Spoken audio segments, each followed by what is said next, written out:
Hello guys, आज हम पढ़ने वाले हैं हिंदी का चैप्टर 10 जिसका नाम है नेताजी का चश्मा। इस वीडियो में हम इसके सारे क्वेश्चन आंसर करेंगे। तो चलते हैं क्वेश्चन आंसर की ओर।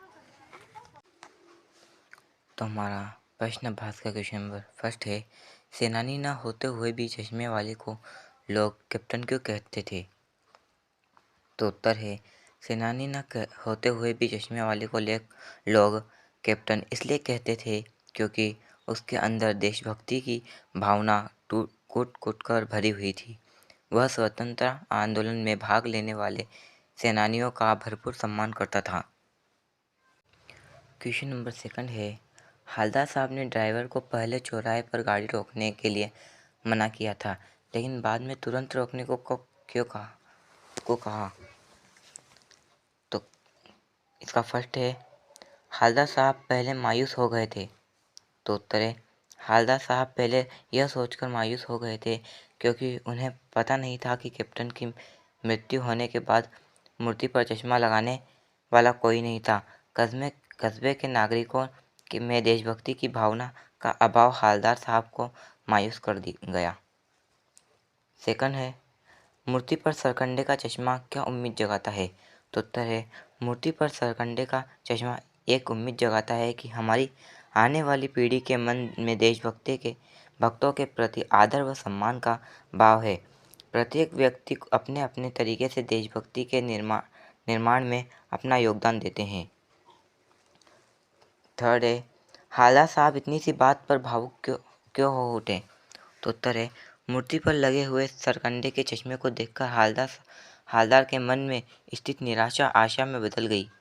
उन्हें विश्वास हो गया था भावी पीढ़ी देशभक्तों का सम्मान करती है। यही सोचकर हवलदार साहब भावुक हो गए। क्वेश्चन थर्ड है, आशय स्पष्ट कीजिए। बार बार सोचते क्या होगा उस कौम का जो अपने देश की खातिर ही गृहस्थी, जवानी, जिंदगी सब कुछ होम देने वाले पर भी हंसती है और अपने लिए बिकने के मौके ढूंढती है। उत्तर, हवलदार साहब बार बार सोचते रहे कि उस कौम का भविष्य कैसा होगा जो उन लोगों की हंसी उड़ाती है, जो अपने देश में की खातिर घर गृहस्थी, जवानी, जिंदगी सब कुछ त्याग कर देते हैं। साथ ही वह ऐसे अवसर तलाशती रहती है जिसमें उसकी स्वार्थ की पूर्ति हो सके, चाहे उसके लिए उन्हें अपनी नैतिकता को भी तिलांजलि क्यों न देना पड़ी। अर्थात आज हमारे समाज में स्वार्थ पूर्ति के लिए अपना ईमान तक बेच दिया जाता है। यहाँ देशभक्ति को मूर्खता समझा जाता है। क्वेश्चन फोर्थ है, पान वाले का रेखाचित्र प्रस्तुत कीजिए। तो उत्तर है, पान वाला काला मोटा और खुशमिजाज आदमी था। उसके सिर पर गिने चुने बाल ही बचे थे। ज़्यादा पान खाने के कारण उसके दांत काले और लाल हो चुके थे। वह हरदम अपने मुंह में पान भरे रखता था। प्रश्न 5 है, वो लंगड़ा क्या जाएगा फौज में? पागल है पागल। कैप्टन के प्रति पानवाले की इस टिप्पणी पर अपनी प्रतिक्रिया लिखिए। तो उत्तर है, यह टिप्पणी कैप्टन के बारे में हवलदार साहब द्वारा पूछे जाने पर पानवाले द्वारा कही गई थी, जो बिल्कुल उचित नहीं थी। कैप्टन शारीरिक रूप से अक्षम था, जिसके लिए वह फौज में नहीं जा सकता था, परंतु उसके हृदय में जो अपार देशभक्ति की भावना थी वह किसी फौजी से कम नहीं थी। कैप्टन अपने कार्यों से जो असीम देश प्रेम प्रकट करता था, उसी कारण पानवाला उसे पागल कहता था। ऐसा कहना पानवाले की स्वार्थपरता की भावना को दर्शाता है, जो स्वार्थ अनुचित है। वास्तव में तो पागलपन की हद तक देश के प्रति त्याग व समर्पण की भावना रखने वाला व्यक्ति श्रद्धा का पात्र है, उपहास का नहीं। रचना का अभिव्यक्ति। क्वेश्चन नंबर 6 है, निम्नलिखित वाक्य पात्रों की कौन सी विशेषताएं की और संकेत करते हैं? हवलदार साहब हमेशा चौराहे पर रुकते और नेताजी को निहारते। उत्तर है, यहाँ पर हमें हवलदार साहब की निम्न विशेषताओं के बारे में पता चलता है। नेताजी के रोज बदलते चश्मे को देखने के लिए वे उत्सुक रहते थे।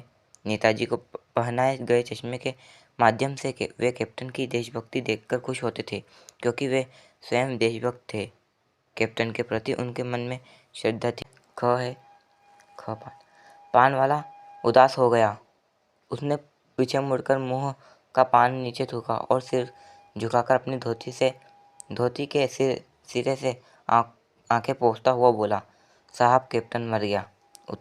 उत्तर है, यहाँ पर हमें पानवाले की निम्न विशेषताओं के बारे में पता चलता है। पानवाले का स्वभाव भावुक तथा संवेदनशील भी था। कैप्टन के मर जाने से वह बहुत दुखी था।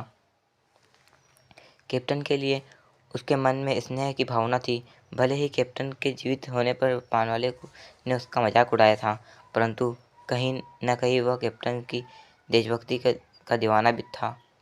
कैप्टन के याद आने पर उसकी आंखों से आंसू की धारा बहने लगी।